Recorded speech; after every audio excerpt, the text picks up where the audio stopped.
नमस्कार, बहुत बहुत स्वागत है आप सभी का। शाम के 5 बज रहे हैं और वक्त हो गया है टॉप 5 का, यानी कि हम टॉप 5 एंकर्स आपको दिन भर की 25 खबरों का पूरा अपडेट आप तक पहुंचाएंगे। तो चलिए शुरू करते हैं खबरों का सिलसिला। केरल के वायनाड जिले में भारी बारिश के कारण भयानक भूस्खलन हुआ है। इस आपदा में अब तक 168 लोगों की मौत हो चुकी है, जबकि सैकड़ों लोग घायल हैं और कई अभी भी फंसे हुए हैं। लैंडस्लाइड ने घरों और सड़कों को भारी नुकसान पहुंचाया है। वहीं कई पेड़ उखड़ गए हैं और नदियां उफान पर है। लापता लोगों को खोजने और बचाने के लिए सभी संभव साधनों के साथ अभियान जारी है। तो वहीं लखनऊ में भी भारी बारिश के कारण यूपी विधानसभा के ग्राउंड फ्लोर और बेसमेंट में पानी भर गया है। इससे विधायकों को काफी परेशानियों का सामना करना पड़ रहा है। अनुपूरक बजट पर चर्चा के दौरान मानसून की बारिश का असर विधानसभा के भीतर भी देखा गया। विधानसभा परिसर में जल निकासी के दावों की पोल खुल गई है। यूपी विधानसभा परिसर में पानी भरा और परिसर में बारिश का पानी भर गया, जिससे विधानसभा के बेसमेंट में जो पानी भरा उससे काफी दिक्कतों का सामना भी लोगों को करना पड़ा। और एक बार फिर से विवादों में फंसी ट्रेनी आईएएस अधिकारी पूजा खेड़कर को लेकर उनको बड़ा झटका लगा है। संघ लोक सेवा आयोग ने पूजा खेड़कर की अस्थायी उम्मीदवारी को रद्द कर दिया है। इसके अलावा खेड़कर पर भविष्य में होने वाली किसी भी परीक्षा में शामिल होने पर भी अब रोक लगा दी गई। कोचिंग पर नियंत्रण को लेकर दिल्ली सरकार अब कानून बनाएगी। शिक्षा मंत्री आतिशी मरलिन ने प्रेस कॉन्फ्रेंस कर इसकी जानकारी दी है। कोचिंग सेंटर्स ने नालों पर अतिक्रमण किया था, ये उनका आरोप है, और नालों पर अतिक्रमण के चलते ही जलभराव की समस्या हुई, ये भी आतिशी मरलिन ने कहा है। आज से ही हम इस प्रोसेस को शुरू करेंगे। हमने आज भी कुछ स्टूडेंट्स को कंसल्टेशन के लिए बुलाया हुआ है, तो आज से कंसल्टेशन की प्रक्रिया शुरू होगी। मैंने ऑलरेडी आज सुबह ही जो हमारा हायर एजुकेशन डिपार्टमेंट है उसको डायरेक्शंस दे दी हैं कि इस एक्ट का ड्राफ्ट प्रिपेयर करना शुरू किया जाए। रमेश डेका छत्तीसगढ़ के नए राज्यपाल बन गए हैं। रमेश डेका को छत्तीसगढ़ हाईकोर्ट के चीफ जस्टिस रमेश सिन्हा ने पद और गोपनीयता की शपथ दिलाई। शपथ ग्रहण समारोह में सीएम विष्णुदेव साय, विधानसभा अध्यक्ष रमन सिंह और कई मंत्री मौजूद रहे। रमेश डेका छत्तीसगढ़ के 10वें राज्यपाल हैं। We have a long relation with Chhattisgarh in Assam. During these British days, a lot of people went to Assam. So our cultural relation will grow. तो अब छत्तीसगढ़ और असम की मित्रता और घनिष्ठ होगी और माननीय रमन डेका जी के मार्गदर्शन में हमारा ये छत्तीसगढ़ और बहुत तेजी से विकास करे। छत्तीसगढ़ का और असम का करीब करीब मुझे लगता है कि वहाँ की संस्कृति, वहाँ की कला, तो एक परंपरा के अनुसार भी एक ऐसा राज्य उनको मिला है छत्तीसगढ़, जहाँ वो अपना बेहतर दिखा कर सकते हैं। इधर नवा रायपुर में मंत्रियों के बंगले तैयार हो रहे हैं। कृषि मंत्री रामविचार नेताम ने आज गृह प्रवेश किया। सेक्टर 24 में बंगला नंबर M5 में मंत्री रामविचार नेताम रहेंगे। राजभवन, विधानसभा समेत कई परिसर भी तैयार किए जा रहे हैं।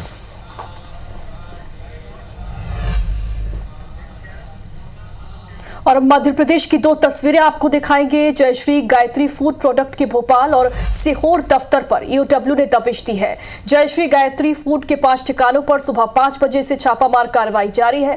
सीहोर के पिपलिया मीरा गांव में ईओडब्ल्यू की 20 सदस्यीय टीम सुबह से ही कागजात और फैक्ट्री की जांच में जुटी हुई है और जांच में बड़ा खुलासा होने की उम्मीद भी जताई जा रही है। कुछ दिन पहले ही फैक्ट्री को सील किया गया।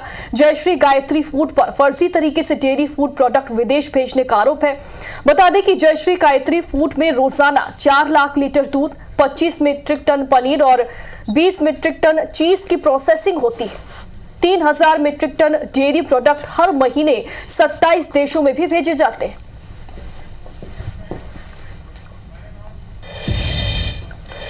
और रायपुर का रुख करते हैं। बड़ी खबर मिल रही है। एसीबी ईओडब्ल्यू की समीक्षा बैठक शुरू हो गई है। आईजी अमरीश मिश्रा समीक्षा बैठक ले रहे हैं और सभी जिलों के अधिकारी इस बैठक में मौजूद हैं। C4 बिल्डिंग में समीक्षा बैठक जारी है। विभाग के किए गए सभी कार्यों की यहां पर समीक्षा की जाएगी। तहसीन जैदी हमारे साथ जुड़ चुके हैं। तहसीन, अपडेट दीजिए।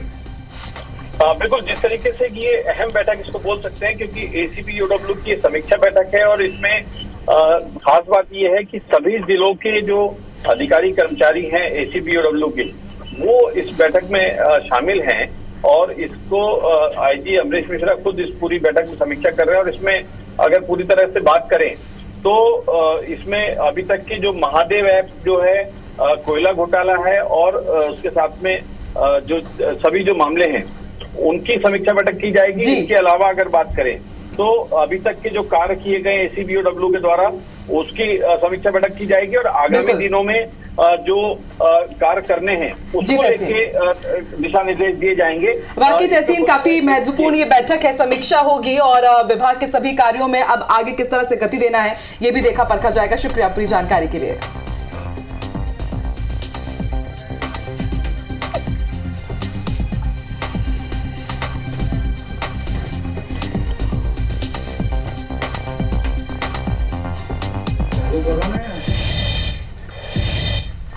मध्य प्रदेश के चंबल इलाके में अपने सिंथेटिक दूध, पनीर और मावा की खबरें खूब सुनी और देखी होंगी, लेकिन अब सिंथेटिक यानी कि नकली सरसों का मिलावटी खेल भी यहां पर शुरू हो गया है।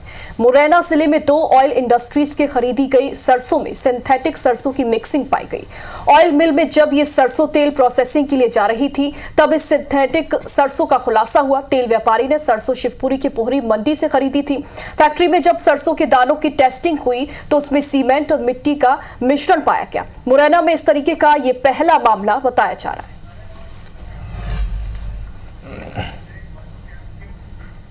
और अब मध्य प्रदेश में हमले और मारपीट की 2 बड़ी खबरों से आपको अपडेट करा दें। अलीराजपुर की तस्वीर आप देखेंगे जहां 2 पक्षों में विवाद के बाद फायरिंग हुई है। कांग्रेस विधायक सेना पटेल के बेटे और उनके साथियों पर हमला हुआ है। तो वही घटना में 2 लोग घायल हुए हैं। शराब ठेकेदार के कर्मचारियों पर हमले का आरोप लगा है। पुलिस ने 5 लोगों को हिरासत में ले लिया है। तो वहीं गुना से भी आपको खबर बता रहे हैं, टोल कर्मियों और बस ड्राइवर में विवाद हो गया और दोनों पक्षों में झूमा झटकी और मारपीट की भी खबर है। करीब 1.5 घंटे तक नेशनल हाईवे पर चक्का जाम रहा। बीनागंज के पास टोल नाके पर यह विवाद हुआ था।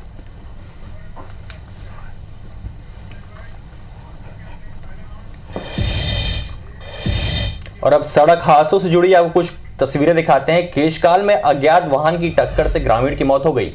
अज्ञात वाहन की टक्कर से ग्रामीण की मौत हुई है। यह ग्रामीण पैदल चल रहा था जहां इसको टक्कर मार दी गई। जगदलपुर से रायपुर की ओर वाहन आ रही थी। टक्कर के बाद वाहन चालक मौके से फरार है।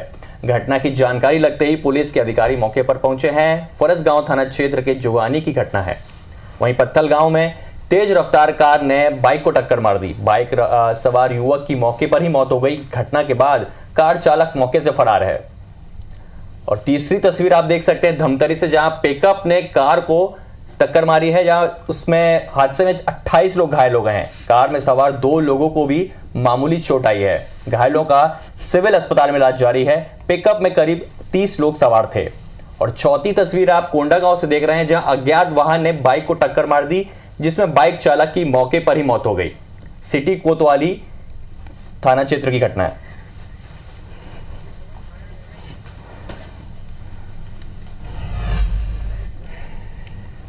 तो एक और हादसे की खबर बुरहानपुर से है, जहां रेलवे स्टेशन के 1 नंबर प्लेटफॉर्म में हुए ट्रेन हादसे की लाइव तस्वीरें सामने आई है। दरअसल पठानकोट एक्सप्रेस में सफर कर रहा यात्री सामान खरीदने ट्रेन से नीचे उतरा था। इस बीच ट्रेन चलने लगी और यात्री ट्रेन में चढ़ने की कोशिश करने लगा और अचानक पैर फिसलने से वो ट्रेन और प्लेटफॉर्म के बीच फंस गया। चलती ट्रेन में यात्री करीब 20 फीट तक रगड़ते हुए गया। प्लेटफॉर्म पर मौजूद जीआरपी जवान स्थानीय लोगों ने यात्री की जान बचाई है, जिससे एक बड़ा हादसा होते होते टला है।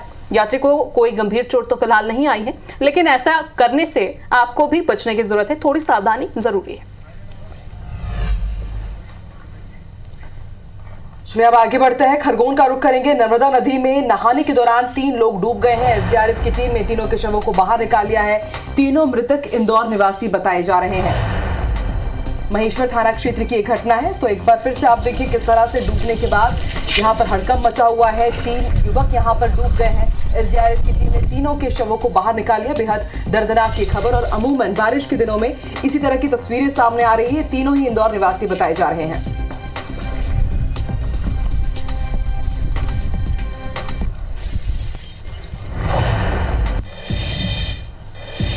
मध्य प्रदेश में बारिश का कहर जारी है और इसी बीच बाढ़ और बारिश की कई तस्वीरें सामने आ चुकी हैं। स्क्रीन पर आप देख रहे हैं, कुछ जगहों पर लापरवाही की तस्वीरें भी सामने आ रही हैं। ऐसी ही 3 तस्वीरें आपकी स्क्रीन पर इस वक्त आप देख पा रहे हैं।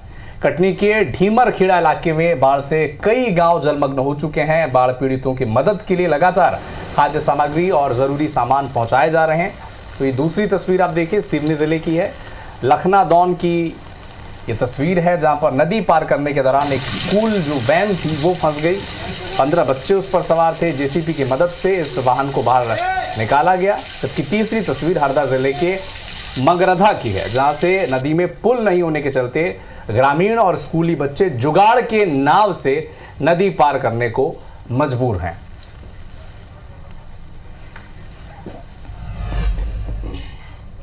इधर इंदौर में IBC 24 की खबर का बड़ा असर हुआ है। आपके पसंदीदा चैनल IBC 24 ने सरोकार में इंदौर से ट्रैफिक समस्या से जुड़ी खबर को प्रमुखता से दिखाया था, जिसके बाद अब इस मामले में संज्ञान लेने के लिए खुद कलेक्टर आशीष सिंह को सड़क पर उतरना पड़ा। कलेक्टर के साथ निगम कमिश्नर शिवम वर्मा और पुलिस अधिकारी प्रमुख चौराहों के दौरे पर निकले। इस दौरान उन्होंने शहर के प्रमुख 10 चौराहे चिन्हित कर वहां का दौरा किया और ये जानने की कोशिश की कि आखिर ट्रैफिक जाम की समस्या का जड़ क्या है। इन सभी चौराहों पर अगर हम लोग छोटे छोटे इंजीनियरिंग सॉल्यूशंस दे देते हैं तो मुझे लगता है कि जो हमारा वेटिंग टाइम है, सिग्नल का टाइम है, उसको कम से कम आधा किया जा सकता है। इस मॉडल पे हम लोग काम कर रहे हैं। कुछ जो शॉर्ट टर्म वाले काम करने हैं, जिनमें हमको कुछ लेफ्ट टर्न बनाने हैं, कहीं पर रोटरी में कोई मॉडिफिकेशन करना है, उसकी भी प्लानिंग करी जा रही है।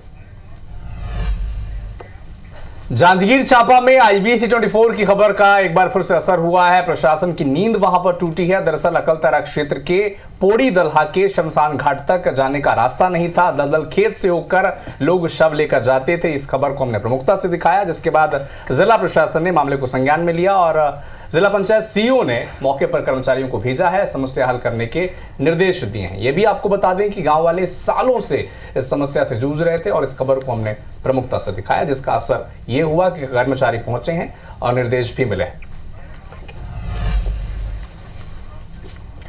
और अब रतलाम से बड़ी खबर आप तक पहुंचाएंगे। यहां पर पुलिस ने बदमाशों का जुलूस निकाला है। हिस्ट्री शीटर बदमाशों का पुलिस ने जुलूस निकाला। बदमाशों ने बुजुर्ग पर जानलेवा हमला किया था। दहशतगर्दी के वीडियो सोशल मीडिया में पोस्ट किया करते थे। स्टेशन रोड थाना पुलिस ने ये पूरी कार्रवाई की है।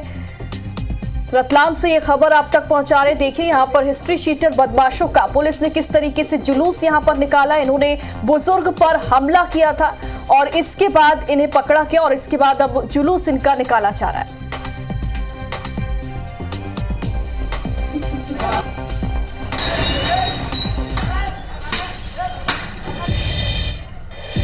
इधर गुना में टोल कर्मियों और बस ड्राइवर के बीच विवाद हो गया और दोनों पक्षों में झूमा झटके और मारपीट की खबर है। भारी भीड़ के बीच पुलिस मौके पर पहुंची। करीब 1.5 घंटे तक नेशनल हाईवे इस कारण जाम रहा। बीनागंज के पास टोल नाके पर यह विवाद हो गया था। सतना के जिला कोर्ट के परिसर में मंगलवार की दोपहर जमकर मारपीट हुई। दरअसल रेप पीड़िता युवती अपने प्रेमी शिवांशु बारी और उसकी मां के साथ पॉक्सो एक्ट के मामले में ही अपना बयान दर्ज कराने के लिए पहुंची थी और इसी दौरान कोर्ट में युवती के परिजनों ने आरोपी शिवांशु के दिखने पर उसकी जमकर पिटाई कर दी। बीच बचाव करने आए आरोपी युवक की मां और रेप पीड़िता युवती को भी परिजनों ने पीट दिया। वकीलों और पुलिस कर्मियों के हस्तक्षेप के बाद युवती के परिजनों ने युवक को छोड़ा। इधर सागर में एक ही परिवार के 3 लोगों की हत्या का मामला सामने आया है। घर में मां और 2 बेटियों के शव मिले हैं। पति ने ससुराल वालों को फोन कर घटना की जानकारी दी। महिला के ससुराल पक्ष पर हत्या का आरोप लगा है। महिला के भाई ने आरोप लगाया है। पुलिस कंट्रोल रूम के पास ये घटना हुई। इधर कोंडा गांव में नव विवाहिता का संदिग्ध हालत में शव मिलने से हड़कंप मच गया। घर से कुछ दूर पानी से भरे गड्ढे में शव मिला है। 3 महीने पहले ही नवविवाहिता की शादी हुई थी। महिला के मायके पक्ष ने हत्या का आरोप लगाया है। घटना स्थल पर तनाव की स्थिति है। कोतवाली थाना के मोहलाई गांव की घटना है। सक्ती के मुक्ता गांव में डबल मर्डर से सनसनी फैल गई। अज्ञात व्यक्ति ने पति पत्नी की हत्या कर दी। घर में संदिग्ध परिस्थितियों में लाश मिली है। देर रात की घटना बताई जा रही है। पुलिस मौके पर पहुंची है। मालखरौदा थाना क्षेत्र का यह मामला है।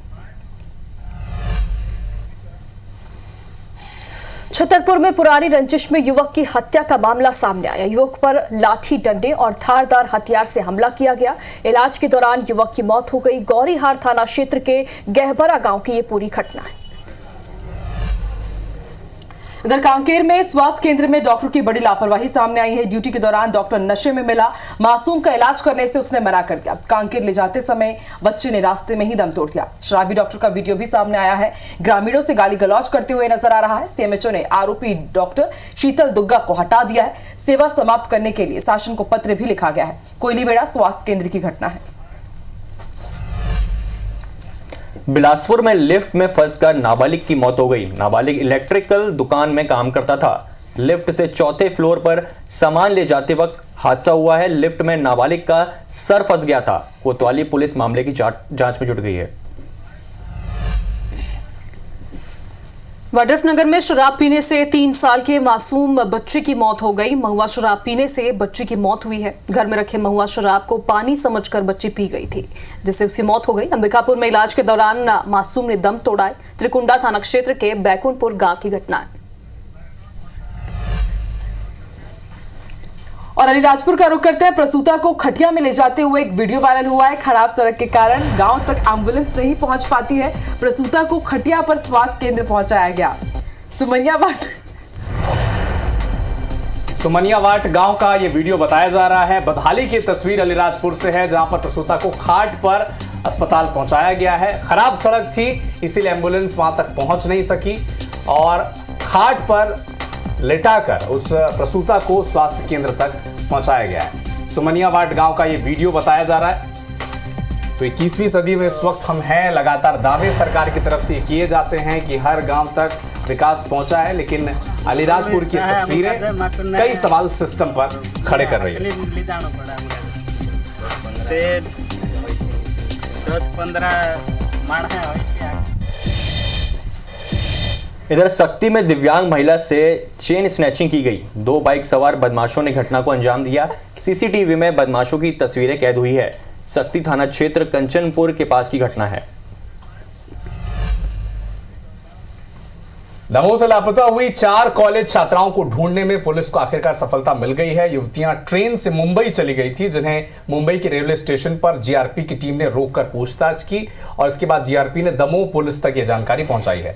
दमोह पुलिस मुंबई के लिए रवाना हो चुकी है। छात्राओं में से एक ने बताया है कि उसका परिवार जबरन उसकी शादी करवा रहा था, इसलिए परिवार ने छात्रा की पढ़ाई जो थी वो भी छुड़वा दी थी और इसीलिए छात्रा कॉलेज से अपनी सहेलियों के साथ मुंबई भाग गई थी। ग्वालियर में मानव तस्करी का आरोपी बताकर एक महिला डॉक्टर से 38 लाख रुपए की ठगी करने वाली गैंग का पुलिस ने खुलासा कर दिया। गैंग का नेटवर्क यूएई और चीन तक फैला हुआ है। जालसाजों के 2 एजेंट भोपाल से ठगी की रकम को सरगना तक पहुंचाते थे। साइबर क्राइम ब्रांच पुलिस ने दोनों ठगों को प्रदेश की राजधानी भोपाल से धर दबोचा। आरोपी के मोबाइल के ट्रांजैक्शन देखने पर करोड़ों रुपए की यूएसडीडी में परिवर्तित कर भारत और विदेश यूएई, चीन के अपने अन्य साथियों को भेज रहा था और वही पुलिस आरोपियों से अब लगातार पूछताछ में जुटी। और इसी के साथ टॉप 5 में फिलहाल इतना ही। देश और दुनिया की तमाम बड़ी खबरें IBC 24 पर लगातार जारी है और आगे देखिए सरोकार, हमारा खास कार्यक्रम। हम 5 को दीजिए इजाजत। नमस्कार।